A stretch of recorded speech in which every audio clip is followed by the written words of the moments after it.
Marie's asking an interesting question about how to deal with different types of mold. For example, when food becomes moldy, do we need to pay attention to the mold the same way as if it's been a leak in the wall?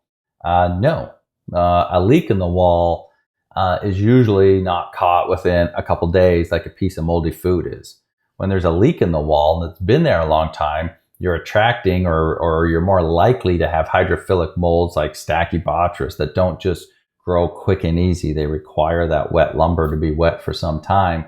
And so you can get these worse molds, but they're in a wall so you don't see them. So then they fester and grow, and then you have the potential for them to be spitting out so many mycotoxins, which are extremely toxic coming from those worse molds.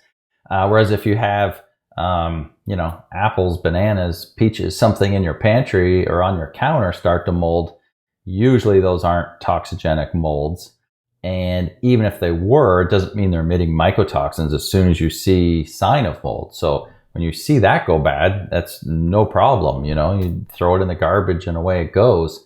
But the real problem comes from, like you said, leaks in walls and things that aren't found quickly, because as they grow, as they fester, as they get bigger, as they sense other molds, other bacteria, things they don't like, you've got a lot more spores. You've got the potential for mycotoxins. And that's the highest risk to your health. You also have, when talking about different types of mold in the threat, you have things that are growing on your caulking and on your grout in your bathroom. And I'm just looking here because I thought I did a video on this. Oh, I did do it, but it's not done yet. So I did one on cleaning grout and caulking and things in the bathroom.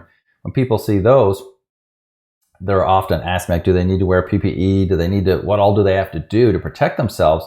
But when it's just surface mold like that, as long as it hasn't been, as long as you've been cleaning your bathroom reasonably and it hasn't been growing on your caulking and grout for 2 years or something, and it is becoming a big problem, you can wear PPE, open the window, clean it with hydrogen peroxide and a toothbrush, get rid of that. But the problem is there's probably something bigger in that room, behind a wall, behind the shower, behind the vanity, under the toilet, something that's feeding those spores into the room that keeps it growing there. But again, that surface mold, it could be a problematic mold, but it's probably not. It hasn't had time to colonize into a big enough problem and be spitting mycotoxins out and affecting your health. You can clean that without much of a problem. So food, not a problem.